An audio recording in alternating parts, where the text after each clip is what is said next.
A real wreck, to be honest. I didn't believe in myself. I start panicking. It just goes against me because I get really negative thoughts. Everything you've done up to that point, that's all that you could have done now, and that potentially might not be enough. Any of that sound familiar? Hey, I'm Kritika Adatia, and I'm a chartered accountant who now supports students through their accountancy training. Deciding to pursue an ACCA qualification is an amazing first step on the road to an awesome career, and we all know that it's a challenging journey. And as an educator, I've seen it all. Maybe you keep putting off booking your first exam, or you failed an exam and can't bring yourself to try again, or maybe you just need some support. Wherever you're at in your journey towards qualification, this new series from ACCA is here to help you tackle the process head on. I'll be sitting down with experts to look at how we can all better handle whatever life throws at us. From facing big challenges, I failed 7 times before I passed, and that was 7 times on automatic. to taking care of tiny details. Think about those little hits of dopamine, or having a bar of chocolate in the kitchen where after I've done a certain task I can go and help myself to it. And celebrating the triumphs along the way. My dad was outside and we just basically high-fived as soon as we got out to the end of the road. This is On Your Marks, because you'll never know until you try. This time, we're starting at the very beginning, and that is, why can it be so hard to start something new, even if we want to? What is it about new challenges that can either light us up or make us shy away? And what might help us take the first step? I remember when I started working as an accountancy tutor at a well-known college, teaching was absolutely my passion, but I found it really nerve-wracking. I was so nervous before every class. Anxiety is still a work in progress for me, especially when I'm doing something for the first time, like hosting this podcast. So with me today, I've got Michelle Elman. She's a 5-board accredited life coach, author, broadcaster, and public speaker. She's an all-round expert in helping people face their demons and rise to their personal challenges. So, Michelle, have you ever struggled with something that you know you needed to get started with? Yeah, absolutely. The first thing that probably comes to mind is my driving license. I failed 7 times before I passed, and that was 7 times on automatic. When I tell people that, they always think, you really shouldn't be on the road. Anything that you're doing new for the first time is not going to be automatic to you. You're going to have to learn a skill, whatever it is, whether it's driving or studying for an exam. And so you're not going to be good at it. This notion that there will be a day where you will be ready doesn't exist. And the perfect example was when I was trained to be a life coach. We all graduated on the same day, and I had a class of maybe 20 people. And I remember I launched my website within maybe a month. And a lot of my colleagues were like, oh, I'm still perfecting the website. By the time one of my colleagues launched his website, I had already revised my website 4 times because I had actually gone out there, got clients, and altered and changed it to according to what I was actually seeing in the world. But because he hadn't adventured out there at all, he didn't know how to adapt it. When you're starting a new industry and you're starting a new job, you're going to learn things. You're going to learn things rapidly on the go. And that was the way I was doing. But he was like, how do you have a full roster of clients and I've only just launched my website? Well, because I was willing to try, fail, and do it again and repeat that over and over until my website was the kind of website getting me the clients I wanted. Reminds me of a quote actually that I think Mark Twain has said, the secret to getting ahead is getting started. So that's a great example of that. It's absolutely that. Everyone was a beginner at some point, and it's going into it with the mindset of, instead of this automatic pass or fail mindset, look at failure as feedback. I always think it's not a failure if you actually learn from it and you grow from it and you apply it to your next lesson in life. Michelle, obviously, when we have something like a setback like this, often we're feeling anxious. So, where is it that anxiety potentially comes from in these situations? Can you talk to us a little bit about that? So anxiety is within life coaching is viewed as fear in the future. So if you think about any time you've been anxious in life, let's say it's a car crash, you are worried, you're driving and you're worrying about your car crashing, your body's actually going to exemplify all those symptoms already as if the car crash is happening right now, because the brain doesn't know the difference between real and imagined. So the same happens with an exam. If you're picturing yourself failing exam, your brain doesn't know it's not happening right now. It doesn't know that it's something you're imagining in the future, because the picture in your brain is already happening and your body's already reacting to it. So whether it's the sweaty palms, whether it's sweat in general, or whether it's that high higher heart rate, the higher blood pressure, whatever it is, it's already happening in your body now, which unfortunately then is almost counterintuitive, doesn't help you pass the exam. That's interesting. So you're talking about the ways that anxiety can come across in terms of physiological reactions, right? But it comes down to the fact that it's fear in the future. So for you to create it, you have to be thinking about the future. But if you actually stay present in the moment, then the anxiety can't exist. So your anxiety about failing your exam can't exist if you're sitting in your chair right now and focusing on the pen in your hand, focusing on your breathing. It's interesting you mentioned the racing heart. I know when I get anxious, I get that racing heart, the butterfly feeling in my stomach. How can I actually manage that? I know you talk about being present. What sort of strategies, what can students actually do? What can our listeners do to manage that? So it's a twofold thing. You have two nervous systems. One is a stress nervous system called your sympathetic nervous system, and a calm nervous system called your parasympathetic nervous system. The fastest way to get into your relaxed nervous system, so your parasympathetic nervous system, is to control your breathing, where your exhale needs to be longer than your inhale. And that is an automatic sign. If you change your breathing and you focus on that, it's an automatic sign to your body that you are safe. You don't need to go into fight or flight. And when you're in fight or flight, that's when you're not going to be able to access any information. If you look at it from an evolutionary perspective, if you're about to fight a tiger, your blood's not necessarily going to your cognitive processes where you're able to think clearly because you're in that all or nothing mindset. So breathing is the first thing, but also the other thing is if your brain wants to go to the future, then do it in a positive way. So the two sentences I would ask yourself is, how would I be feeling right now if I knew I was going to pass this exam and do the best I've ever done in any exam ever? I make it very extreme because then your brain can't battle it. And then the other thing is, how would I leave the exam if I knew I had done the best job I could do? So it's about the present, but then it's also about the future. So if you can imagine yourself walking out of the exam hall, this really helps if you know what the exam hall looks like. So even if you're standing right outside the exam hall and you're about to go in, just imagine yourself walking out the exact same door and going, oh, all of that relief, and actually feeling, how would you feel? You would feel relief, you would feel proud of yourself, and actually focusing on that. And if you find it hard to access those emotions, then all you need to do is go into your past and go, when was the last time I was really proud of myself? Maybe it was when I did my GCSEs. Go into that moment of opening that envelope, seeing your results and being so proud of yourself. Remember how you're feeling at the time. Go back into your body at the time. Sometimes it helps closing your eyes, imagining yourself back in the body, opening it. How are you breathing? How are you sitting? How are you standing? And then when you imagine it in the past, your physiology will mimic how you acted back then. And so now you can feel that feeling of pride, feeling of relief in the present. But that means in the future, you can imagine yourself walking out that door already feeling that way.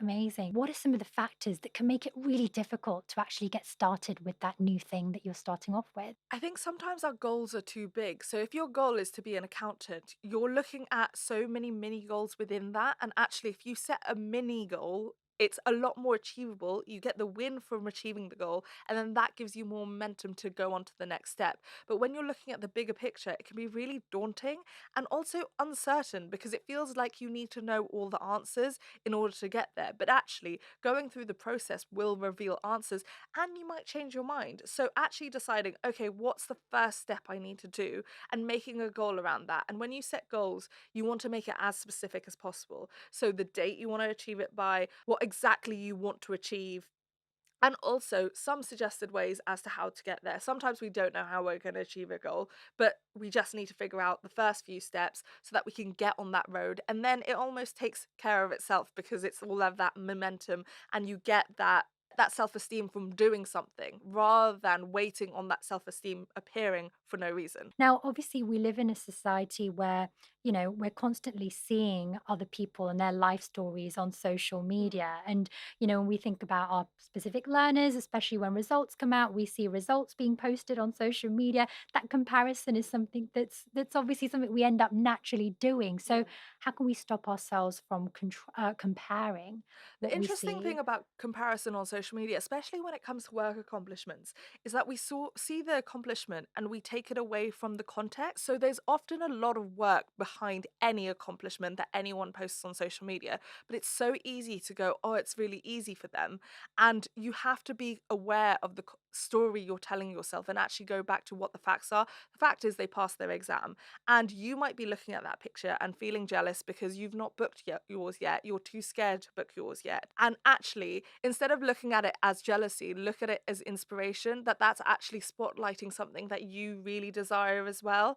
And actually, you can look at them instead of looking downwards, which is often a jealousy perspective, looking upwards and going, good for them. I'm really proud of them. I might not feel that way right now, but that's just spotlighting the thing that I need to work on. And I'd feel too scared to book the test, but maybe this is the momentum I needed to actually hit that button and book it.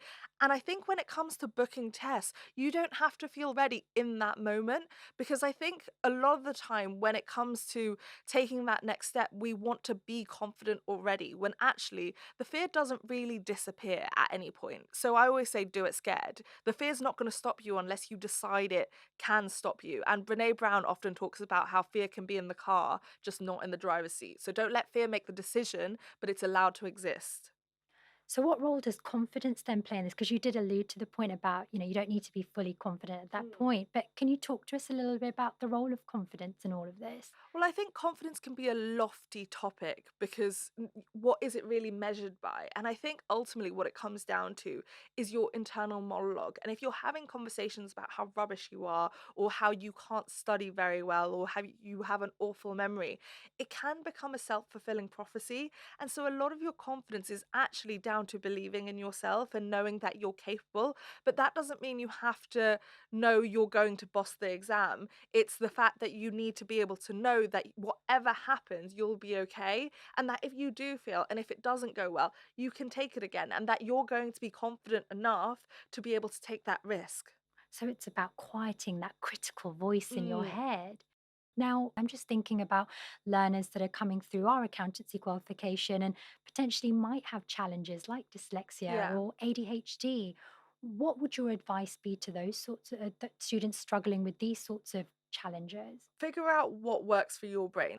Went through the academic route, and I found that really difficult as a dyslexic, and I struggled with that in my own life, and especially around exams. I just found that I never performed at my best because it was just not the best method for me to learn. So I remember the time I was most insecure was the third year of university, when it was high pressure, everyone's trying to pass the dissertations, and then we have exams coming up. And all my friends would go to the library from 6 o'clock in the morning and come back at 11 o'clock at night. And I just couldn't. I didn't like studying in a library. There were too many people around me. It really distracted my brain. I also can't work that consistently. So I can work for max 45 minutes, but I need a break. And what I actually found was the time I was most productive is if I did 45 minutes on, 45-minute TV show, and I would alternate it. But the amount of work, and I still use this today when I'm writing books, I will do 20 minutes of work now and 40 minutes of a TV show. And that sounds so counterintuitive because the amount of time technically I'm working is shorter than the amount of time I'm relaxing. But when in those 40 minutes you're not relaxing, you're absorbing the information, you're being creative, you're thinking of new ways, you're incorporating that new thing you're learning into the things you already learned. Letting your brain rest is such a crucial part of it. And especially the way they were going to the library at 6 in the morning till 11, my main thing was I needed sleep. I have a lot of chronic illnesses, and if I can't sleep, I can't remember anything. But also, there's no point me going to the library with a headache. So if I needed an extra 2 hours sleep to actually be able to remember the things, then I was going to go do that. And it was almost that last year forced me to go, why am I trying to do it the way everyone else is doing it, and actually just do it my way? And I passed my exams and I got a wonderful 2-1 from Bristol, and it was because I did it my way. And just because I worked less hours technically doesn't mean I was working less productively. I was doing what was efficient for my brain. And I think sometimes we get so hooked up on the length of time you study rather than the quality of studying you're doing. And that's a really important point, isn't it? Finding what works for Mm, you. And I'm so glad that you found a system that works for you, and that's yeah. great. And that actually brings me on to another question that I wanted to ask, which is around the importance of taking care of yourself Yeah. during this time. So how important is that when you're going through a new challenge like studying for an exam? I think exams particularly, there's this looming thing where you feel like anytime you take a break, it could be used more productively. And that's almost shaming yourself into not letting yourself rest. But I always say you can take a break before you have a breakdown. And I think it's so important, especially when you're trying to remember huge amounts of information. You need your sleep more than ever. In that final year of university, I remember my friends wouldn't even go for lunch. And I was like, this is 3 months of us heavily studying. It was both the dissertation and also the exams. And you need to be able to go for lunch once in a while, like go out for a meal, or even just having some time as housemates in our flat would have been lovely. But all day, every day, working non-stop is not the way to maximize your best potential. And I think understanding that just because you're taking a day off, or just because you're going out for lunch, or even going on a night out, doesn't mean you're lazy. It doesn't mean you're not being productive. Actually, that stuff works hand in hand with being able to perform your best. I love that. And the phrase that you just said, you need a break before you break down. That's Yeah. that's a great one. I probably need to remind myself to do a bit more of that when I'm feeling overwhelmed. So really, how can we get our students to get into the best pre-exam mindset then? Well, I think you have to be so conscious of the things that you tell yourself around, I'm going to fail, this is not going to go well, being conscious of that and then trying to reverse it. So, one of the things that I use within a lot of personal development is something I call evidences, where at the end of every night I write 3 things I'm grateful for, or 3 things I'm proud of, or 3 things I learned that day would be a great one to do around exams. And actually focusing on what you do know rather than focusing on what you don't know. There is always going to be more to learn, but trying to go for like the quantity of stuff you know is not always best. And sometimes you focus on all the other chapters there are to learn, to read, all of that, when actually you've already done so much. And if you don't focus on what you already know and take some time to consolidate that, then going forward isn't going to be any more help. You haven't utilized what you've already learned. And so at the end of every day, if you can write 3 things you're proud of, or 3 things you learned, or 3 things that you did to make yourself proud or to impress yourself, those are ways you can change that inner dialogue and make it more positive. I love that. Just writing down what you've learnt during the day. And actually, I remember when I was a student, that was a technique I tried to adopt. At the end of the day, be like, right, what are the 5 things I remember? So Yeah. that idea of repetition being retention as well. Thank you, Michelle. I mean, before we wrap up, just wanted to ask, are there 3 strategies that you could give us? I mean, I know you've given us loads of golden nuggets through this conversation, but if you could give us 3 things that students can think about to manage their anxiety when they're starting off, what would you say? So the first thing I would say is do a massive sigh. When you sit down at your desk to do the exam, do a massive sigh. It tricks your brain into thinking that it's already done. And then there's another thing called the psychological sigh, and that's when you do 2 in-breaths and 1 out-breath. And you make the out-breath more forceful, but the 2 in-breaths is called the psychological sigh because, again, it goes into that calm nervous system. Then if your brain starts going crazy, or your brain just won't be quiet and you're sitting there and you're about to start the exam, something you can do is you can focus on your senses. So 5 things you're touching right now, whether it's the chair or the floor with your feet, or I'm touching the table, focusing on what you can see. Maybe you can see 4 things around you. Name 4 things you can see around you. Obviously not out loud if you're in the exam hall.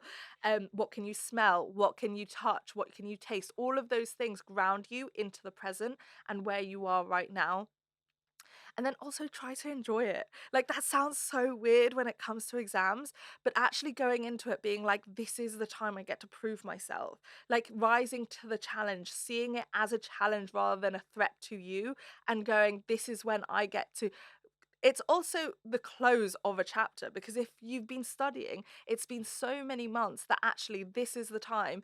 And if you come into it with a bit more, almost as if like, show me what you got kind of attitude, as opposed to like, oh, this is like really severe and serious, and if this doesn't work then I don't know what I'll do, that will put your brain into shutdown mode a lot faster than looking at it being like, this is a challenge and I'm going to boss it. Amazing. Love that. Breathing, grounding, and enjoying the journey. Yes. Thank you so much, Michelle. Thank you. That's it from this episode of On Your Marks. Thank you, Michelle, for chatting with me today. For more information about ACCA exams, you can go to www.accaglobal.com/exams. See you next time. I'm Kritika Adatia, and this has been On Your Mark.